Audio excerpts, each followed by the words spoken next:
เอาสบายดีพี่น้องเด้อมื้อนี้ก็เป็นอากาศสวยๆพี่น้องเอ้ยคือมื้อวานนี้เขามาย่างลิ้นพี่น้องเอ้ย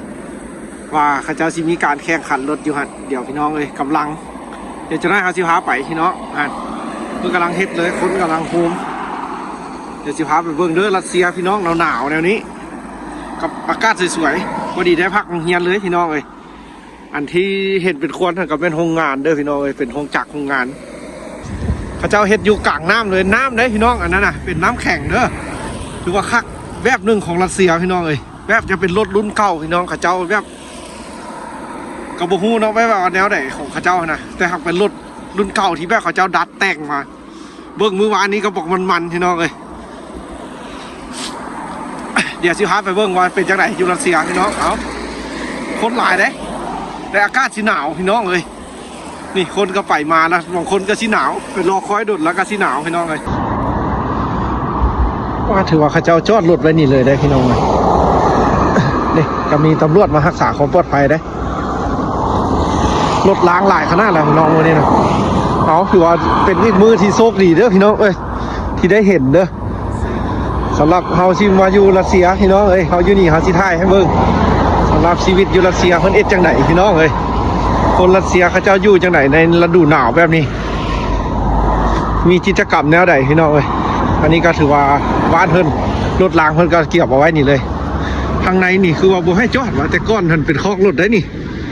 บ่ฮู้ได้ว่าเพิ่นเสียอย่างอีกนี่รถเลี้ยงกันเลยพี่น้องเอ้ยหรือว่าสำคัญได้ครับพี่น้องเอ้ยคนรัสเซียเป็นยามมีบุญมีศีลจังซี่นี่เขาเจ้าจะสามัคคีกันขนาดใดพี่น้องคนรัสเซียนะถือว่าทั่วเมืองแล้วเป็นพักเลยบ่มีการเฮ็ดเวียกเหตุการณ์อย่างพักเบิดทุกคนขึ้นกับผู้ใดสิมาบ่มาแต่หักเรื่องมาร่วมในงานบุญนี่ 100% มาพี่น้องเอ้ยคนรัสเซียเขาเจ้าสามัคคีกันซ้ำใดเดี๋ยวสิพาไปเบิ่งอ้ายพี่น้องเขาเจ้าแข่งแล้วผู้ละคนนะพี่น้องเอ้ยเขาเจ้าแข่งแล้วย่างกันบ่ฮ้อนพี่น้องเดี๋ยวสิพาลงไปพี่น้องลุ่มพุ่นแหละไปมั่วๆพุ่นแหละตำรวจก็มาหลายเด้พี่น้องเฮ้ยเดี๋ยวสิพาย่างลงไปลุ่มพุ่นเด้อคักขนาดพี่น้องกำลังโนนเลยไปมั่วๆพี่น้องลงไปมั่วๆน้ำกันถือว่าเป็นอีกมือเด้อพี่น้องที่สำคัญของรัสเซียเด้อวันนี้ก็ถือว่าเป็นวันปกป้องปิตภูมิของรัสเซียวันที่23เดือน2พี่น้องเลยของทุกๆปีเขาจะจัดแล้วก็จะมีคอนเสิร์ตยามมื้อแลงอันนี้ถือว่าเป็นกลางสวยๆเลยเดี๋ยวเขาสิพาลงไปเบิ้งพี่น้องเลยคนรัสเซียเขาเจ้าเอ็ดจังไดในฤดูหนาวเบิ้งความสามัคคีของเพิ่นผู้คนนั้นเป็นหลายคันเป็นวันสำคัญของรัสเซียแล้วเป็นหลายมันเป็นบุญปีใหม่แล้วบ่ค่อยจะหลายพี่น้องเลยเจ้าให้ความสำคัญขนาดบนอยู่ด้านเทิงพี่ก็เต็ม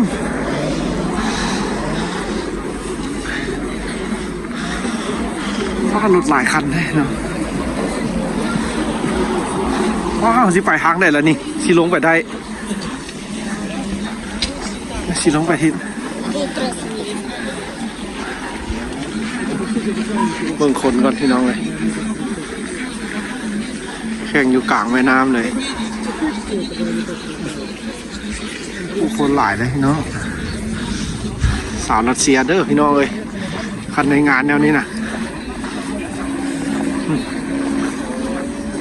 มาแล้วสุดจัดเลยพี่น้องเลยสีเขียวกับสีแดง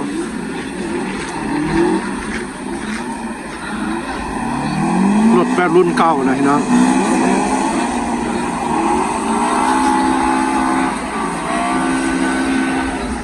โอ้มีทางลงอยู่พี่น้องเสียรถลงไปลุ่มหัวเราเอาบรรยากาศอยู่เทิงก็ได้พี่น้องเพื่อความสวยงามจับให้เบิ่งละเอียดเลยถ่ายอยู่เทิงก่อนเนาะพี่น้องเลยเพื่อความสวยงามเด้อเราโบเป็นตาญาติพี่น้องอยู่รัสเซียนะตำรวจบ่มีอย่างจะรักษาความปลอดภัยตลอดเลยแหละคันมีงานอันนี้นี่เขาเจ้าเข่งขัดขนาดคันทำมาอยู่แล้วจึงโบเป็นตาญาติเด้อพี่น้องเลยเอาอยู่บ้านจะคิดแนวนึงแต่ทำมาอยู่ตัวจริงแล้วเขาเจ้าอยู่สบายเฉยๆเลย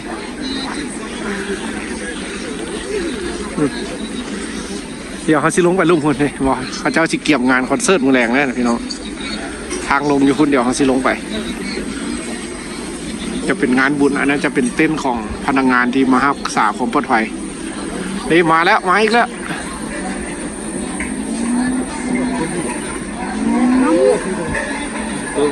Здравствуйте. Здравствуйте. Да. Привет, Лав. Все хорошо. Это вы, да? Собал, да? Понял. Очень приятно. Спасибо. День сосигнита, Россия, да?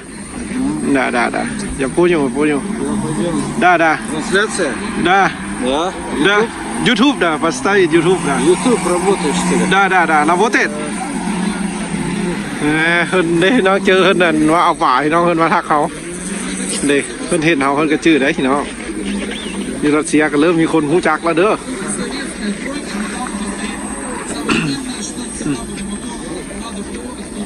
เดี๋ยวสิลงไปพี่น้องเดี๋ยวสิพาลงไปเด้อเอาบรรยากาศอยู่เทิงก่อนพี่น้อง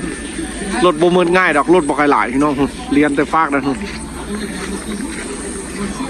เรียนแต่ฟากนั่นบ่ค่อยหลาย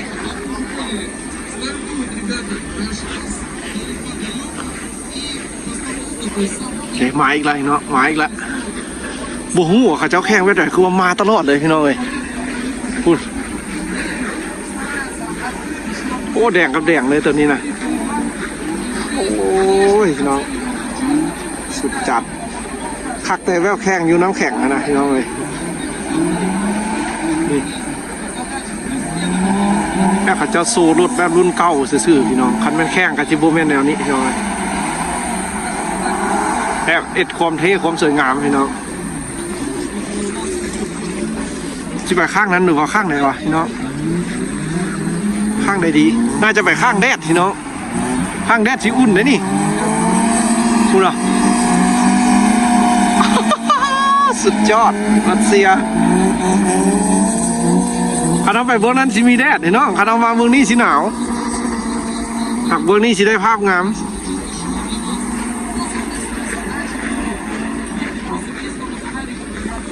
สุดๆพี่น้องเบิ่งขึ้นเบิ่งก่อนเด้อสิไปทางไหนดีไปทางนี้จะโม่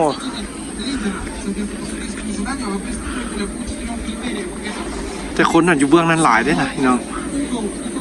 ไปเบื้องนั้นเนาะไปเบื้องนี้พี่น้องเพราะว่าเมื่อวานนี้เขามาแล้วเบื้องนี้นะไปคนละฟากสิพาเบื้องงามๆพี่น้องมาอีกแล้ว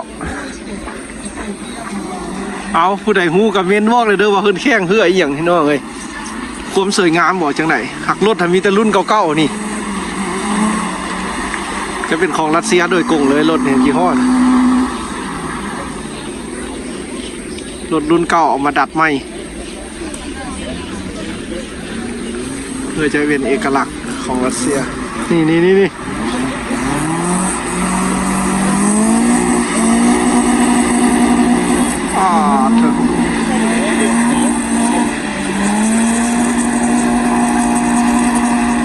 จัดไปเบื้องนั้นพี่น้องมันมีแดดคนรัสเซียเขามากแดดเลยพี่น้องเลยมึงแม่อยู่ห่มอยู่ อยู่แดดเลยพี่น้องเลยถ้าเบื้องยามเราดูแรงแห้งอันนั้นพี่น้องเลยนี่แหละความสามัคคีของคนรัสเซียพี่น้องเลยถึงซิบมีอย่างการซุ่มแซ่อย่างไรแต่ข้าเจ้าสามัคคีกันพี่น้องคนบ้านเถินถ้าเป็นคนบ้านเขาให้ซิว่ายืนนี่นะหนาววันนี้นะ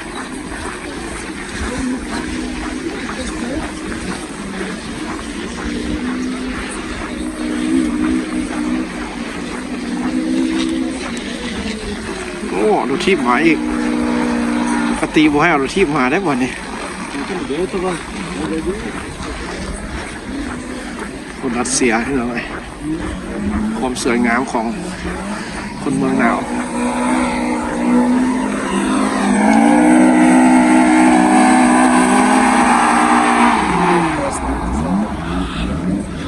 ครับพี่น้องเรื่องนี้จะเป็นแบบหมู่บ้านเด้อพี่น้องเด้อหมู่บ้านแบบต่อไปแล้วก็เป็นตึกเป็นอย่างพี่น้องไงนี่คนพระเจ้ามาเบิ่งกันได้พี่น้องไงคนรัสเซียนะ เดี๋ยวเขาซีเอ็ดยาวๆเลยพี่น้องไงสมแบบสุดๆเลยแบบคือถ่ายทอดสุดเลย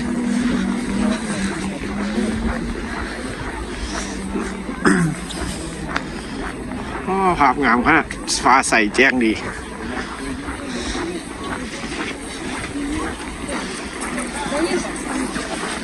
งานบุญสำคัญอีกอันหนึ่งของรัสเซียเด้อพี่น้องเลย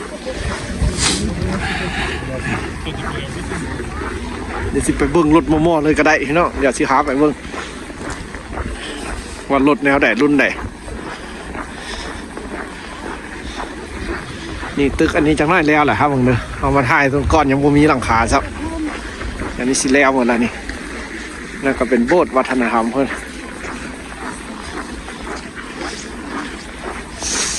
อ๋อเย็นมือจนแดงกันต้น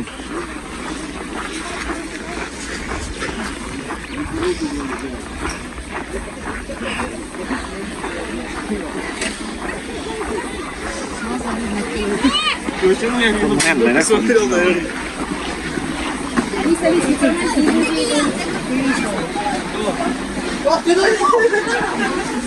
มื่นพี่น้องค่อยถอยลง